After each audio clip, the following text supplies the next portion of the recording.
अरे ओ लड़की, थोड़ी बुलेट से साइड में हट जा। अगर बुलेट पर बैठना ही है तो बीच का स्टैंड लगा ले। ये सिंगल स्टैंड पे बैठ के तोड़ेगी स्टैंड को। अरे तुम इस बाइक के लिए मुझसे ऐसे बातें कर रहे हो जैसे तुमने कोई करोड़ों गाड़ी खड़ी कर रखी हो।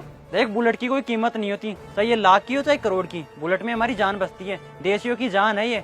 और मैंने तुझसे बस इतनी ही बोली है, भाई सिंगल स्टैंड पे क्यों बैठी है? अगर ये टूट जाता तो इसका खर्चा कौन देता? अरे तुम लोन पे तो ये गाड़ी खरीद लेते हो, फिर दिखाते ऐसे हो जैसे तुम गुंडे हो। शरीफ घर के लड़के स्कूटियों पे घूमते हैं, बुलेट पे नहीं घूमते।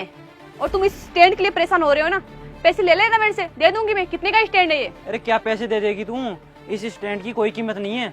अरे 200-500 तेरा स्टैंड होगा, इससे ज्यादा क्या होगा? देख, एक काम कर, 1000 रुपये तू मुझसे ले ले, मगर मेरे से बदतमीजी से बात मत कर।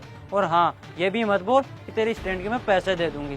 देख, एक बात बताता हूँ मैं तुझे, अगर तू बाइक पे लोड देती है ना तो दर्द मुझे होता है, क्योंकि मुझे इस बाइक से प्यार है। समझी मेरी बात? और रही बात बैठने की, तो मैंने तुझे बैठने के लिए मना नहीं किया है। मैंने ये बोला कि डबल स्टैंड लगा ले, आराम से बैठ जा। सिंगल स्टैंड टूट जाएगा तो खर्चा आ जाएगा बिना फालतू में। अब तू ना मेरे सामने अच्छा बनने की कोशिश मत कर। मुझे अच्छे से समझ में आ गया कि तू कैसा इंसान है और तेरे औकात क्या है। तेरे पास खाने के लिए पैसे होंगे नहीं, और तू इस गाड़ी की बात कर रहा है। तेरे पास इस गाड़ी में तेल डलाने के पैसे है कि नहीं? देख मेरी बात सुन, ये बुलेट है ना, इससे मैं बहुत प्यार करता हूँ।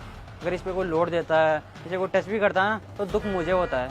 वो बात अलग है कि मैंने थोड़ा गुस्से में तुझे डांट दिया, लेकिन तू तो मेरी औकात की बात करने लग गई। तू अगर मेरी औकात देखेगी ना तो तेरे पैर तले से जमीन खिसक जाएगी। समझी मेरी बात? अबे तू है कौन? जेब कतरा होगा, लोगों की जेब काटता होगा, या गुंडा मवाली होगा, लड़कियों को छेड़ता होगा, और तेरी औकात ही क्या है? अरे किरण, तू यहाँ पर? अरे एमएलए साहब, आप यहाँ पर? एमएलए साहब? अरे हाँ, यही तो है हमारे यहाँ के एमएलए। और जो तुम्हारी बहन की शादी में 3 लाख रुपए कम पड़ रहे थे, वो यही तो दिए थे। अच्छा, इसकी बहन की शादी में गए थे कि वो मेरी तरफ से 3 लाख रुपए? अरे कोई बात नहीं। अरे वो क्या हुआ, ये बुलेट पे बैठी थी, वो भी सिंगल स्टैंड लगा के। तो मैंने इसको बोला कि अगर बैठना ही है तो डबल स्टैंड लगा के बैठ जाओ, लेकिन ये तो मुझे गवार, भीख मांगने वाला, पता नहीं क्या क्या बोलने लग गई। फिर भी कोई बात नहीं, इसकी क्या गलती है? वो मेरी टोन ही ऐसी है। हाँ एमएलए साहब, मुझे पता है कि आपकी टोन ही ऐसी है। वैसे आप दिल से गलत नहीं बोलते हो। जो अपने गांव में स्कूल बनी है ना, वो एमएलए साहब ने ही बनाई है, वो भी फ्री में। और जो बच्चे पढ़ रहे हैं उनकी पूरी फीस एमएलए साहब ही देते हैं। और एमएलए साहब के घर पर जो भी जाता है ना, वो कभी भी मायूस नहीं लौटता है। और तुम्हें पता नहीं है, एमएलए साहब बहुत सारी गरीब लड़कियों की शादी करा चुके हैं। और एमएलए साहब जो अपने हॉस्पिटल बनाए, वो भी एमएलए साहब ने ही बनवाया है। सॉरी एमएलए साहब, मुझसे गलती हो गई जो आपको इतना कुछ बोल दिया। अरे कोई बात नहीं, गलती हो जाती है।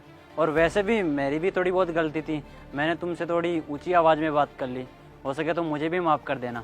अरे नहीं नहीं एमएलए साहब, आप माफ़ी मत मांगिए। माफ़ी तो मुझे मांगनी चाहिए।